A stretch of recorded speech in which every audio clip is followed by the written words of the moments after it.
From the beautiful Finger Lakes region of upstate New York, this is the Dental Lighthouse Podcast. We take questions from anyone in the dental profession and discuss what it takes to win not only in dentistry, but in life. Business, leadership, relationships, parenting, health and wellness, money management, nothing is off limits on the Dental Lighthouse Podcast. I'm Jason Tenori, your host, and have over 20 years of experience to pull from. Learn from my mistakes and let me help you collapse time so you can become the best version of yourself. Yo, welcome back, Dental Lighthouse Podcast. Got a question from an awesome doc in the DSI group. For those of you guys that don't know, DSI is the Dental Success Institute. Dr. Mark Costas' really great group of clients and black belt coaches, of which I am blessed to be one of. So I love to help people in the DSI mastermind. And someone had asked a question in our group, and then I was tagged to formulate a response, which may or may not be a good idea, but I'm going to try to formulate a response anyway. So I'm going to read it here for you guys. Hey guys, I would love to hear some thoughts. We have an issue with a hygienist that's been with us for almost a year. We hired her straight out of school. The lead hygienist and I brought her through onboarding and calibration. Like many new hygienists, she was underdiagnosing perio and leaving subgingival calculus. We worked with her and things improved for a while. Now it seems that she has regressed.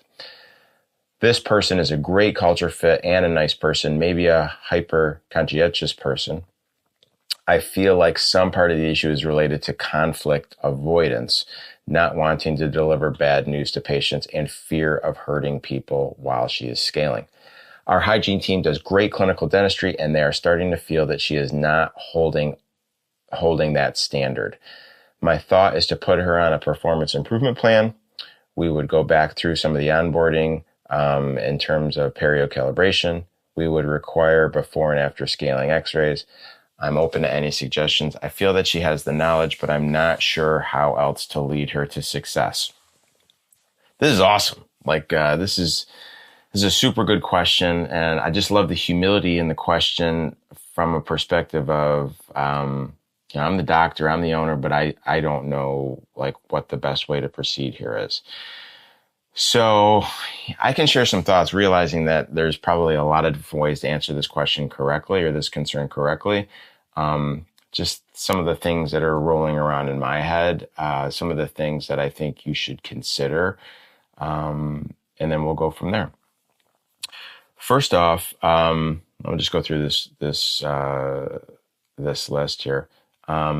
He says, like many new hygienists, she was underdiagnosing perio and leaving subgingival calculus. I think I'm not 100% on board with that statement. I feel that we have hired new hygienists out of school that are super dialed in for diagnosing perio, and then other ones that are, to your point, underdiagnosing. Same thing with their clinical skill set. Some brand new hygienists are amazing at dealing with subgingival calculus, and some are not. It really just depends on who the person is, the mentorship that they had when they were in school. So I'm not crazy about that gross generalization, but in your particular case, if you have a new hygienist that's underdiagnosing, let's tackle that one first. So how are you guys calibrated, right? And I throw around this term calibration a lot, but it sounds to me, based on this message, that your hygiene team is well calibrated. So you're welcoming this new hygienist into your hygiene team. The rest of the hygiene team is fairly dialed in on what classifies as health, what classifies as gingivitis, and what classifies as periodontal disease. Again, you may have different terms, but at the end of the day, those are really the three things that we're talking about here. Is the patient healthy? Does the patient have inflammation without attachment loss, gingivitis?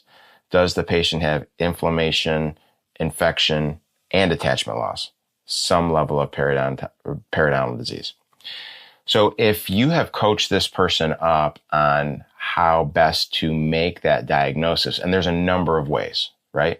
Obviously, most people will go to periodontal probing, which is a great tool.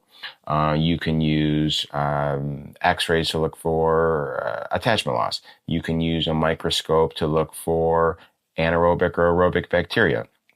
You can consider bleeding points. You can use artificial intelligence like Overjet or Pearl to help you with a diagnosis.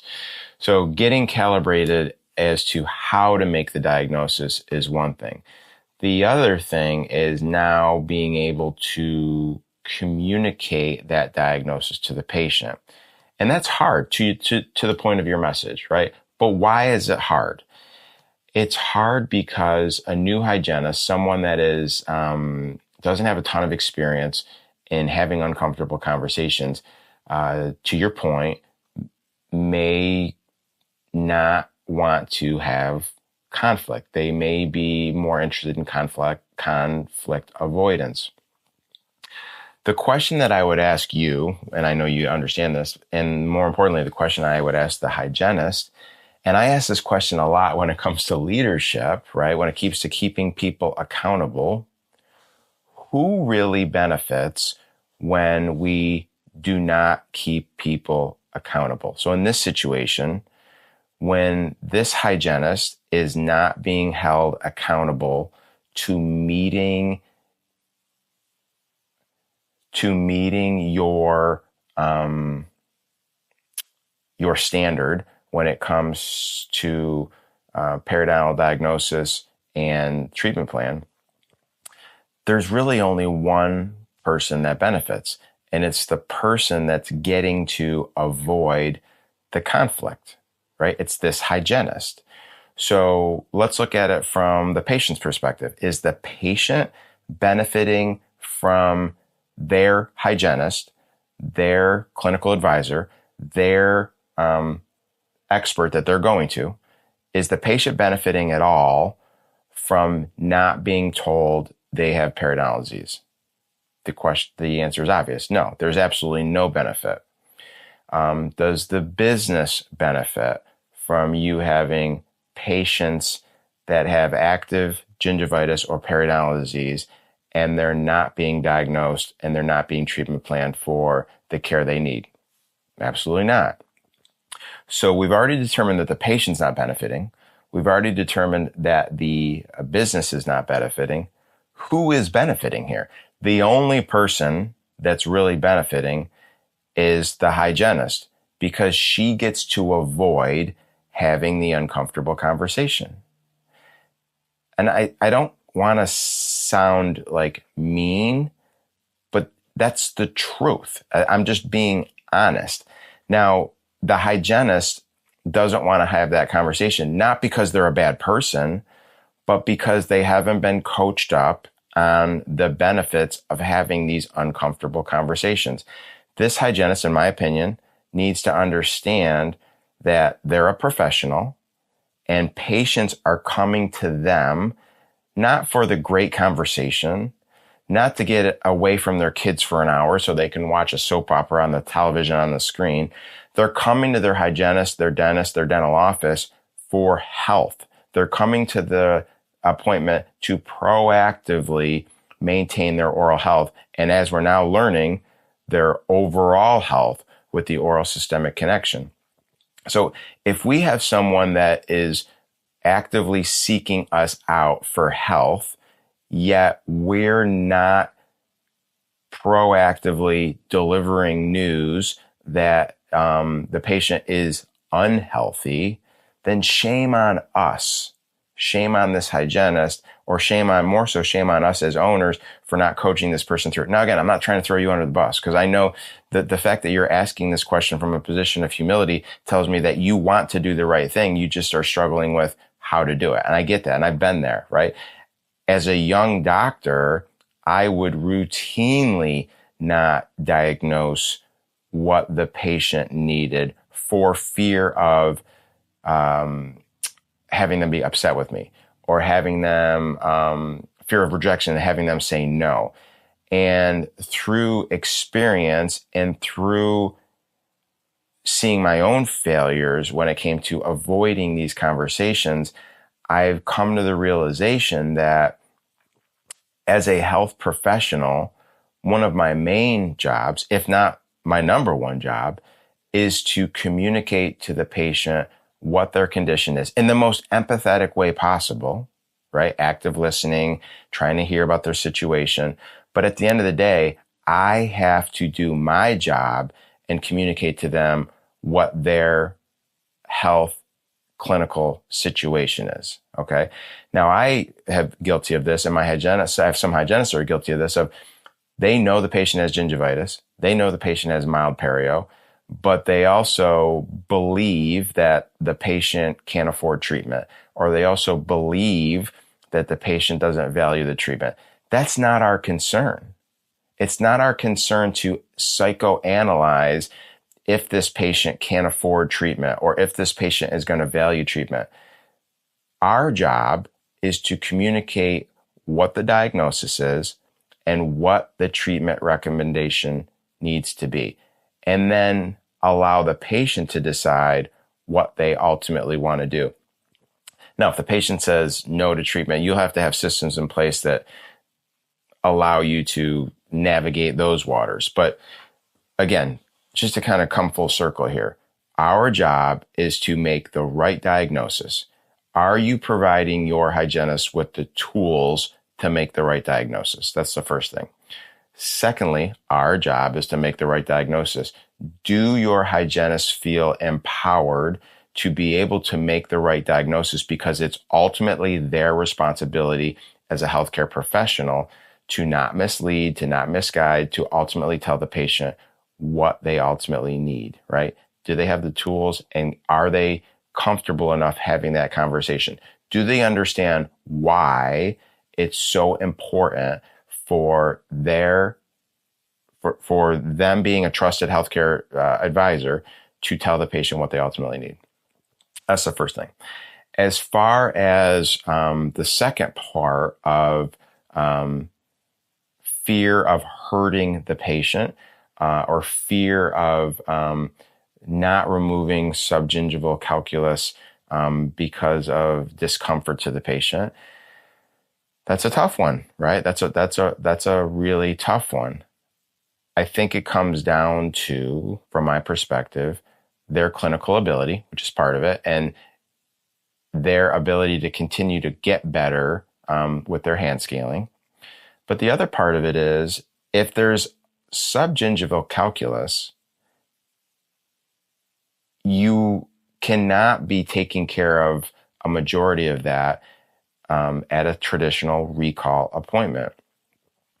The patient should be either numb with a topical or numb with a traditional anesthetic, and they should have the subgingival calculus thoroughly removed. So when a hygienist says to me, I fear that I'm hurting the patient, which is a great fear. I love that fear, right?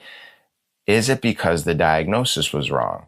Is this patient scheduled with you for a recall appointment, and there's 50% of their mouth has subgingival calculus that you're trying to remove during a recall appointment? If that's the case, then the diagnosis was wrong and the treatment was wrong. We go back to calibration on the diagnosis, right?